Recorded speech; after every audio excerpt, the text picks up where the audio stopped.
তান্ত্রিক হঠাৎ জায়গায় থমকে দাঁড়িয়ে পড়ল এবং বলল, ডাইনি, শয়তানি, জানি তুই এখানেই আছিস।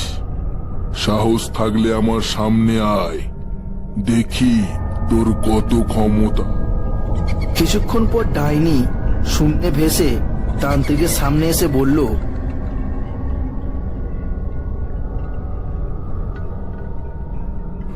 কে রে তুই?